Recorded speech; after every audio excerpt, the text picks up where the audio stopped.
I never believed in monsters or ghost stories, just campfire tales to scare kids. But 3 months ago, in Black River Forest, I encountered something I'll never forget.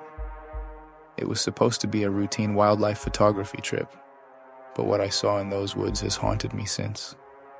The trip began normally. I hiked 6 miles in and set up camp near a stream. The forest was alive with the sound of birds and insects, a comforting backdrop. But on the first night, I woke to a snapping branch outside my tent.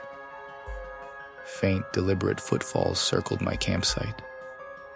My heart pounded as I listened, gripping my knife. But eventually, the sound stopped. I convinced myself it was just an animal. The next day, I ventured deeper into the forest. That's when things started to feel wrong.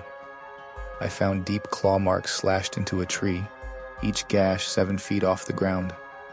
Nearby, I discovered small animal bones arranged in a strange spiral pattern. The further I walked, the quieter the forest became. By late afternoon, there was no bird song, no rustling leaves, just an oppressive silence. That night, I woke again. This time, a low, guttural growl surrounded my tent. It wasn't like any sound I'd ever heard, wet and resonant, as if from a massive chest. Heavy footsteps circled me, pausing now and then, like it was studying me. The growl grew louder, vibrating the air. My hands trembled as I gripped my knife.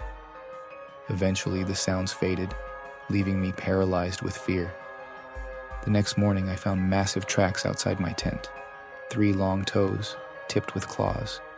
Each print sunk deep into the soil. Whatever made them was bipedal and heavy. I packed up immediately, determined to leave. As I hiked back, I felt eyes on me. Once I caught a glimpse of a tall, dark figure in the distance, but it vanished when I turned to look. Then, in a clearing, I found a nest-like structure made of branches, leaves, and bones. Human bones.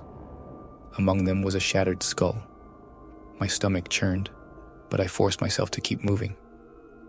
The sense of being watched grew stronger, and then I saw it. It stood about 30 feet away, partially obscured by trees. It was tall, at least 8 feet, with mottled, glistening skin. Its face was blank except for glowing yellow eyes. It moved toward me in jerky, unnatural motions like a puppet. I ran.